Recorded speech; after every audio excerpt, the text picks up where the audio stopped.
तब राजा दशरथ ने मन में प्रसन्न होकर कहा, हे मुनिवर, ऐसी कृपा आपने कभी मेरे ऊपर नहीं की। कहिए किस कारण से आपका आगमन हुआ, उसे करते हुए मैं देर न लगाऊंगा। हे राजन, राक्षसों का समुदाय मुझे बहुत सताता है, सो मैं आपसे यह याचना करने आया हूँ कि छोटे भाई सहित श्री रामचंद्र जी को मुझे दे दीजिए, ताकि निशाचरों का वध से मैं सनाथ हूँ। हे राजन, मोह और अज्ञान को छोड़कर प्रसन्न चित्त से दीजिए। इसमें धर्म की रक्षा के साथ साथ तुम्हें बड़ा यश होगा और इनका भी परम कल्याण होगा। ऐसी अप्रिय वाणी सुनकर राजा का हृदय कांप उठा, मुख की शोभा मलिन हो गई। कहा, हे विप्र, इस वृद्धावस्था में 4 पुत्र मिले हैं, सो आपने विचार कर वचन नहीं कहा। आप पृथ्वी, गौवें और समस्त धन एवं खजाना मांगो तो मैं दे दूं। शरीर और प्राण से प्रिय कुछ भी नहीं है, सो हे मुनिवर, मैं उसे भी एक क्षण में दे दूंगा। हे गोसाई, यद्यपि सभी पुत्र मुझे प्राणों से समान प्रिय हैं, तथापि रामचंद्र जी को देते नहीं बनता। कहाँ वे भयावने कठोर राक्षस, कहाँ ये परम सुंदर किशोर अवस्था के बालक। राजा की ऐसी प्रेम युक्त वाणी सुनकर ज्ञानी मुनि विश्वामित्र जी अपने हृदय में प्रसन्न हुए। तब वशिष्ठ जी ने उनके अनेक प्रकार से समझा कर कहा। तब राजा का संदेह नष्ट हुआ। राजा दशरथ ने प्रेम पूर्वक दोनों पुत्रों को बुलाकर अपने हृदय से लगाकर अनेक प्रकार की शिक्षा दी।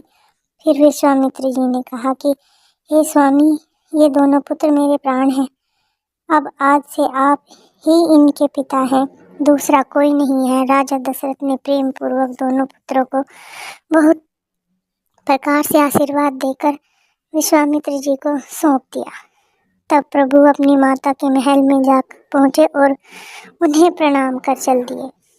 फिर पुरुषों में सिंह रूप दोनों वीर मुनि का भय दूर करने के लिए प्रसन्न मन से उनके साथ चले, जो कृपा के सागर और धीर बुद्धि वाले तथा समस्त संसार के कारण स्वरूप और रचयिता हैं, जिनके लाल नेत्र, विशाल वक्ष स्थल तथा नील कमल, श्यामल तल तमाल और समान जिनका शरीर है, कमर में पीताम्बर और श्रेष्ठ तरकस कसे, दोनों हाथ में सुंदर धनुष बाण धारण किए, ऐसे श्याम और गौर वर्ण महानिधि दोनों भाइयों को पाकर विश्वामित्र जी सोचने लगे कि जो प्रभु ब्राह्मणों के देवता हैं, उन भगवान ने आज मेरे लिए अपने पिता को छोड़ दिया है।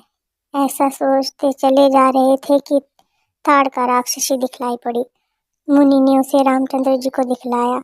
यह सुनकर ताड़का क्रोध धर उन पर टूट पड़ी। तब रामचंद्र जी ने एक ही बाण में उसका प्राण हर लिया और दीन जानकर उसे अपना लोक दिया। तब ऋषि ने अपने स्वामी को हृदय से पहचान कर विद्याओं के निधि श्री रघुनाथ जी को वह विद्या प्रदान की जिससे भूख प्यास न लगे और शरीर में अत्यंत बल और तेज का प्रकाश बढ़ जाए। इस प्रकार विश्वामित्र ने प्रभु को समस्त आयुध समर्पित कर फिर आश्रम में लाकर उन्हें भक्त हितकारी जानकर कंदमूल और फल भोजन कराने के लिए दिए। प्रातः काल होने पर श्री रामचंद्र जी ने मुनि से कहा कि हे, आप जानकर निर्भय होकर यज्ञ कीजिए। फिर तो सब मुनि यज्ञ करने में लगे और स्वयं प्रभु यज्ञ की रक्षा में नियुक्त हो गए। तब यज्ञ हो रहा था, यह सुनकर मारीच ने अत्यंत क्रोध करके अपने सहायकों के साथ लेकर धावा किया। रामचंद्र जी ने बिना फर के बाण से मारकर उसे समुद्र के पार 100 योजन की दूरी पर पहुंचा दिया। फिर सुबह हो आया तो श्री रामचंद्र जी ने उस पर अग्नि बाण का प्रहार किया। तब तक लक्ष्मण ने समस्त राक्षसी सेना का संहार कर दिया। जब ब्राह्मणों को निर्भय करने वाले प्रभु ने सब राक्षसों को मार डाला, तब देवता मुनिगण श्री रामचंद्र जी की स्तुति करने लगे। फिर श्री रामचंद्र जी ने कुछ समय तक ब्राह्मणों पर दया भाव रखते हुए वहां वास किया। ब्राह्मणों ने उनके भक्ति युक्त पौराणिक कथाएं कही, यद्यपि भगवान सब कुछ जानते हैं। तब मुनि ने प्रेम पूर्वक समझाकर कहा कि हे प्रभु, अब आगे चलकर एक चरित्र तो दिखिए। धनुष यज्ञ की बात सुनकर रघुकुल के स्वामी श्री रामचंद्र जी प्रसन्न हो विश्वामित्र जी के साथ चल दिए। मार्ग में एक आश्रम दिखाई पड़ा। वहाँ खग मृग पशु पक्षी कोई नहीं था, केवल एक पत्थर की शिला दिखाई पड़ी। तब उसको देखकर श्री रामचंद्र जी ने उसके विषय में पूछा तो मुनि ने उसकी सारी कथा कह सुनाई। यह गौतम की स्त्री है जो शाप के वश शिला रूप हो गई है। यह धैर्य धारण किए आपके चरणों की धूलि चाहती है।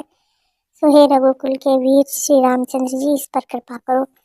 तब उस पवित्र शोक नाशक चरणों का स्पर्श होते ही तप की राशि अहिल्या प्रकट हो गई और लोगों को सुख देने वाले श्री रामचंद्र जी को देख हाथ जोड़कर खड़ी हो विनती करने लगी। आपका शरीर पुलकायमान हो गया, मुख से कोई शब्द निकलना कठिन हो गया। तब अपने को अत्यंत भाग्यशालिनी जानकर अहिल्या भगवान के चरणों में गिर पड़ी और उसके दोनों नेत्रों से जल की धारा बह चली। किंतु मन में धैर्य धारण कर उसने प्रभु को पहचान लिया और उसे श्री रामचंद्र जी की कृपा से भक्ति प्राप्त हो गई।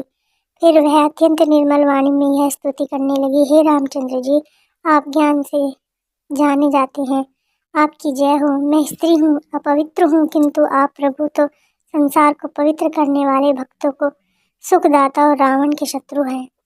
हे राजीव लोचन, आप संसार में भावांजलि रूप दुखों को नाश करने वाले, हे प्रभु मैं आपकी शरण में आई हूँ, त्राहि माम त्राहि माम।